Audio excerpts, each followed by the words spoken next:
Selamat datang kembali di pembahasan mendalam kita. Hari ini kita gali lagi yuk buku klasiknya Dale Carnegie, How to Win Friends and Influence People. Oke. Ada satu prinsip kepemimpinan nih yang selalu bikin saya penasaran. Prinsip 3 dari bagian cara mengubah orang. Bicara dulu soal kesalahan kita sendiri sebelum kita kritik orang lain. Iya. Kedengarannya simpel, tapi apa benar seefektif itu ya? Nah, ini dia. Seringnya kan terasa agak aneh ya, melawan insting gitu. Iya kan? Maunya langsung aja. Betul, maunya langsung, tunjuk kesalahannya. Tapi Carnegie ini nunjukin, justru dengan kita ngakuin kekurangan kita duluan, dinamika interaksinya itu bisa berubah total. Berubah total ya? Iya. Dan ini bukan sekedar basa-basi sopan gitu. Tapi ini nyentuh ke inti gimana kita bangun koneksi, nunjukin integritas juga. Ini soal psikologi penerimaan sih intinya. Oh menarik. Jadi bukan cuma taktik ya, tapi lebih ke pemahaman mendalam soal manusia. Carnegie sendiri kan bilang, Iya. orang bodoh manapun bisa aja ngebela kesalahannya. Dan ya, kebanyakan gitu kan.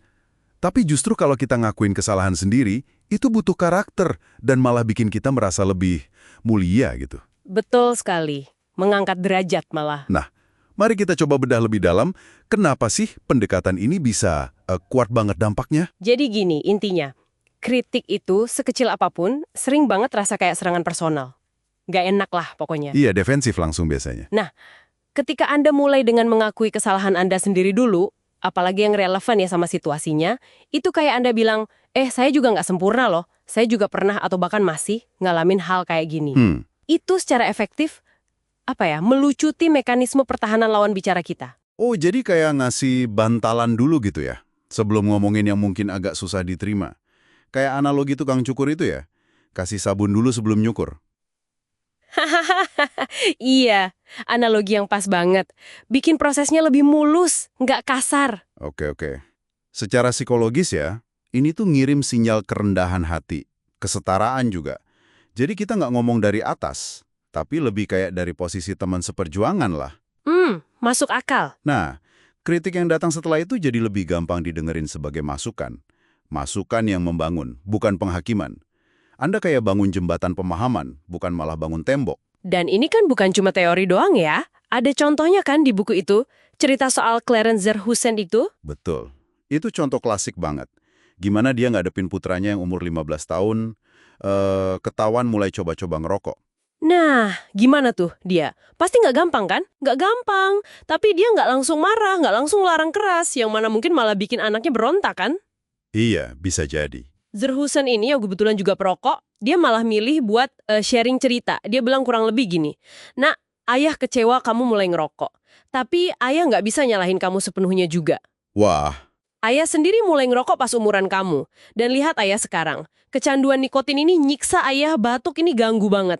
Jadi dia ngakuin kesalahannya sendiri dan nunjukin dampaknya." itu butuh keberanian besar loh. Ngakuin kelemahan di depan anak sendiri. Terus gimana hasilnya? Anaknya berhenti. Hasilnya, luar biasa. Anaknya jadi mikir panjang. Dia nggak langsung berhenti saat itu juga sih. Oh, nggak langsung. Nggak, tapi dia mutusin buat nunda dulu. Paling nggak sampai lulus SMA. Dan ternyata, akhirnya dia nggak pernah benar-benar mulai kebiasaan merokok itu. Wow. Dan yang lebih keren lagi, percakapan jujur itu malah jadi pemicu buat Zerhusen sendiri buat akhirnya berhenti ngerokok juga. Serius? Jadi dampaknya ganda gitu ya? Iya, ini nunjukin banget kekuatan dari kerentanan yang otentik. Nggak menggurui, nggak munafik, cuma berbagi pengalaman. Wah, kuat banget ya contoh ini. Ini jadi ngikutin saya ke contoh lain, tapi skalanya lebih gede. Dari medan perang. Oh, General Lee ya? Iya, Jenderal Robert E. Lee setelah serangan piket di Gettysburg yang gagal total itu. Momen krusial banget kan di Perang Saudara Amerika? Betul sekali. Serangan itu kan gagal parah, kerugiannya besar banget buat konfederasi. Nah, secara teknis, Lee itu punya banyak alasan buat nyalahin bawahannya. Pasti ada aja kan kambing hitamnya? Pasti ada. Ada jenderal divisi yang dianggap lamban, ada pasukan kavaleri yang telat datang. Banyak banget potensi buat nunjuk jari. Tapi dia nggak gitu ya. Ini nih yang menurut saya nunjukin kebesaran karakternya. Justru itu, dia milih jalan yang beda. Pas sisa pasukannya yang udah hancur, terluka, balik lagi, Lee nemuin mereka. Terus? Bukan buat nyari siapa yang salah, tapi buat bilang dengan lantang, semua ini salah saya. Saya dan saya sendiri yang kalah dalam pertempuran ini. Wow, langsung ngambil semua tanggung jawab. Bayangin dampaknya buat prajuritnya. Di tengah kekalahan yang parah banget, pemimpin tertinggi mereka malah ngambil semua tanggung jawab. Pasti ngena banget ya ke hati prajuritnya.